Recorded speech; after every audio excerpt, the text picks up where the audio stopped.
எல்லோருக்கும் வணக்கம்.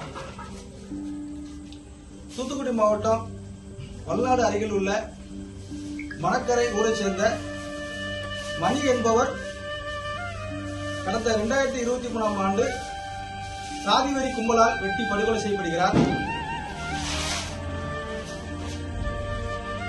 அந்த படுகொலையை கண்டித்து அந்த ஊர் மக்கள் உள்ளிருப்பு போராட்டம் நடத்தி வருகிறார்கள்.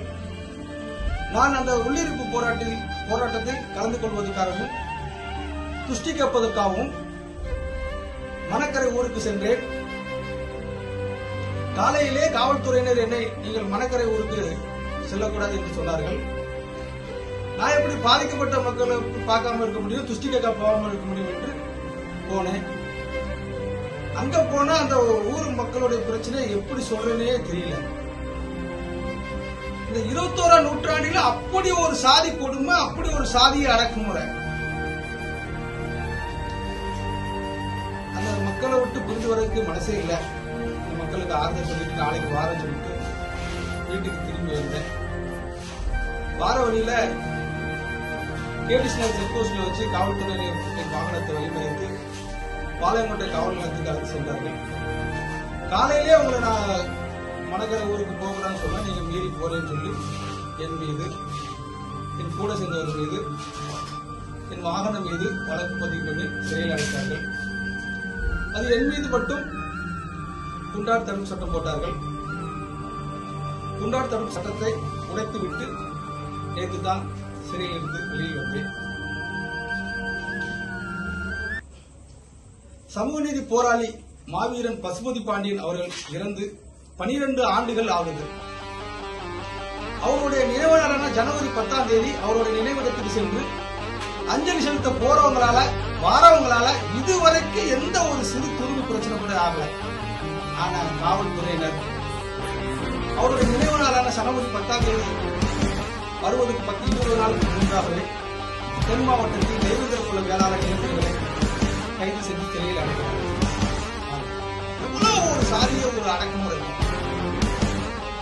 ஐயா இமானுவேல் சேகர் திருப்பதிக்கு போறவங்க சொந்த கார்ல தான் போகணும். கார் ஓனர் தான் டிரைவரா, கார் கண்ணாடியில கருத்து ஸ்டிக்கர் ஒழியுது. அப்படி இப்படி என்று கடுமையான அடக்குமுறை. ஒரு சமூகத்தை அடக்குமுறையால அடைக்கிறது ஒரு காலம் சமூகத்துடைய பிரச்சனை என்னன்னு பாருங்க.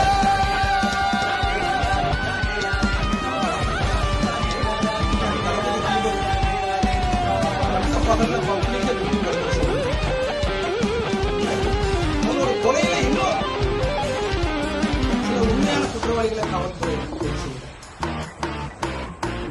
கைது செய்ய முடியலையா, கைது செய்யக்கூடாதா?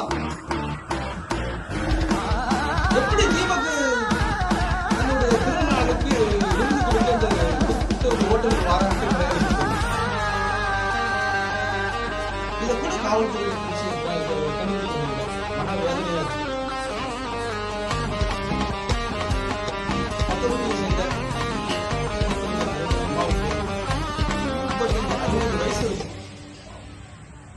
முத நாள் வந்துட்டு அம்மா வீட்டுக்கு வந்துட்டு போறாங்க, மறுநாள் கொலை நடக்குது.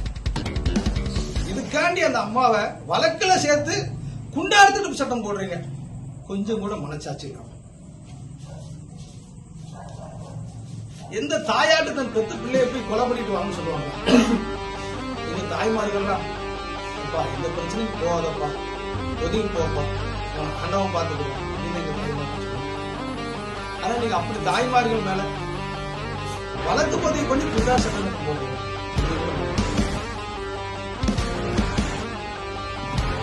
போராளி என்பவர்களுக்கு இந்த மரணமெல்லாம் எதிர்பார்த்து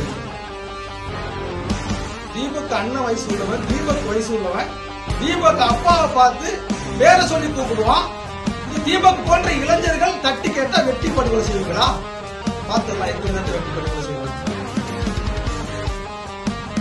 நமக்கு தளபதி தீபக் மரணத்தை தலைவர் பசுபதி பாண்டியன் மரணத்தோடு தான். ஒரு பசுபதி பாண்டியன் நயவஞ்சகத்தால் வீழ்த்தப்பட்டார். ஊரெல்லாம் பசுபதி பாண்டியன். அந்த தளபதி தீபக் வரலாறும் அதேதான்.